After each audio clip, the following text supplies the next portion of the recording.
Jõu. Oleme tagasi Riiast, siis Drift Mastersilt ja meie sõit lõppes siis kvalifikatsiooni 33.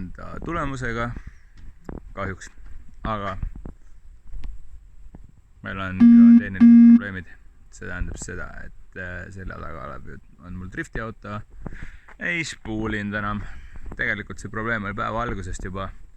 Tegime nii palju muudatusi kui suutsime, et see asi tööle saada. Praeguseks on tulemus selline, et tegime Westgate'i juhtimise üle vedrude peale, nagu vanasti seda asja tehti. Ja saime 1,8 baari boosti, kuid spoolimisaega on ikkagi väga pikk. Ehk siis midagi on väga valesti. Nüüd ma teen kõige lihtsamad testid veel kodus ära, mis siin teha saab. Ehk siis brake cleaneriga ma tulistasin juba kolle üle, ka sisse laske torud, et äkki lekib kuskilt jõhkralt, aga ei paista. Nüüd ma siis proovin vaadata suru õhuga seda asja, et äkki ma kuulen kuidagi, kust hakkab välja puhuma midagi. Vaatame siis natuke seepärast. Pidin siin konservi karbi ära sööma. No, mitte karbi endast, aga konservis on tühjaks. Sest et mul oli vaja ümmargust asja. Thanks naabrimehed, kes te jaimehed mul olete ja mulle neid vahepeal toote. Sest et keeran kaamera teistpidi ja siis näitan, kuhu ma selle karbi panin. Tada! Sarnasus. Lugu lihtne, siin on nüüd ventiil.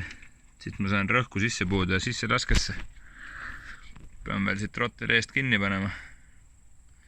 Siis et teada, kas siin on mõni tugev rõhuleke või mitte.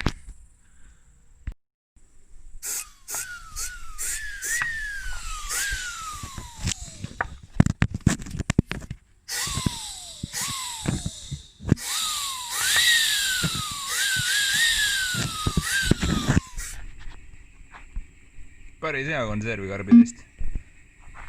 Kui enne kasutasin vürdi brake cleanerit,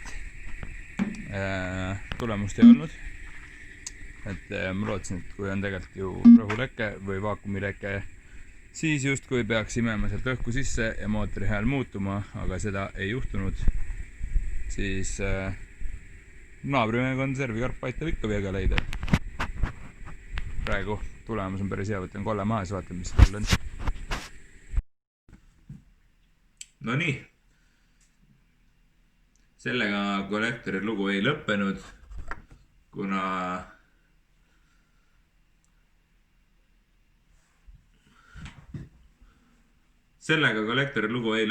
ehk siis katki on ka tegelikult oli elektriline segusiiber, selle beat kontroll enam ei tööta, ehk siis poole gaasi peal hoides gaasi, segusiiber ei hoidnud poole peal, vaid hoidis mingit suvalist asendit ja lainetas. Sealt ka tuleb sisse väga suur sõidu võbelus. Ja nii ta siis võngubki üles alla, kui gaas on näiteks poole või veerandi peal. Ja sellest tuleb ka sõitu kohe siis väga suur selline jõnk sisse. Ja ka auto ei spooli, sest et me ei tea, kas gaas on põhjas või mitte, sest et kui ta ei suuda ennast põhja keerata, siis see jääb puudu äkki. Et see on nüüd teine viga veel, mis omakorda väljendus siis Mastersi ajal. Ja siit ongi Mastersiga tegelikult kõik. Mastersit saab järgi vaadata Red Bull TV-st ja nüüd ma näitan ühe laeda video, mille on kokku pannud Fiorello Rand. Vaata seda, see on siis Eesti viimasest meistrivõistluste etapist Kehalas.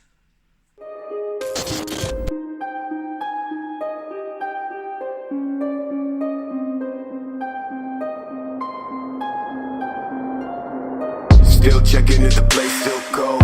Moving in the way, no place, no snow. Straight chilling with my niggas and shiver. Thinking about South Lake, thoughts on the river. Take Jordan and spray, yes, bitch, nigga. I'm cocaine, more than 11 damn shots. I put it in the city in a big jet spot.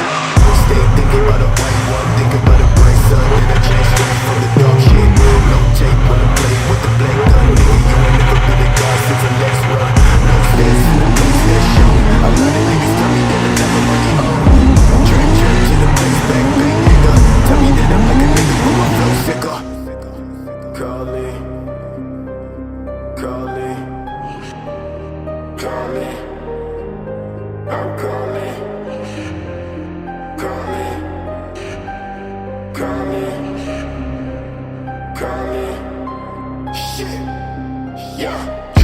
like a motherfucking god when I reach the spot. Niggas always tell me that I made it from the empty slot. Change ways, niggas, no truth, no plot. Fuck a wet bread, no top, no spot. Chase all day to the thoughts in the bank. Sellega lõppes siis ära Eestis olevad sõidud. See oli meie viimane üritus Eestis sees. Järgmine sõit oli juba umbes nädala pärast, ma võin eksida hetkel, aga hoopis Lätis Pikerniku ringrajal, mis on väga kiire rada. Siit tuleb siis väikene kaader ühest trenniringist.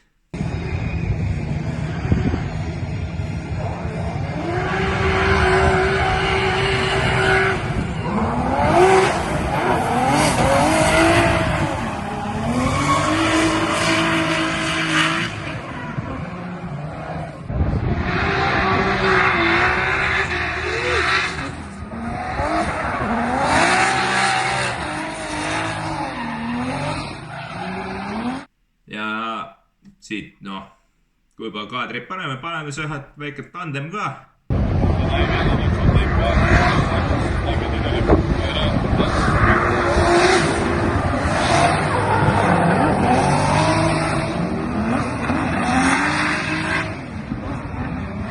Ja nüüd saatuslik tandem, ehk siis tegime Salluga koos väga moodsa trenniringi alguse, kiirus ülihea, kõik väga vägev.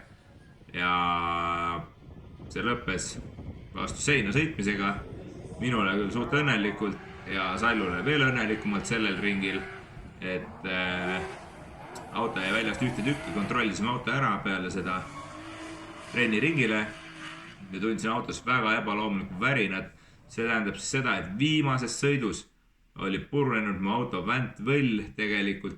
Ja väntvõll oli niimoodi pooleks, et ta käis küll ringi, aga mootor töötas, aga autosse tekkis jõhker vibratsioon, siit väike kaader sellest pooleks väntvõllist, et millises järjekorras me selle avastasime ja meie jaoks jäigi sõit sõitmata ehk kvalifikatsioon ja tandemitesse me ei jõudnudki, vaid pakkisime asjad ja tulin koju ära.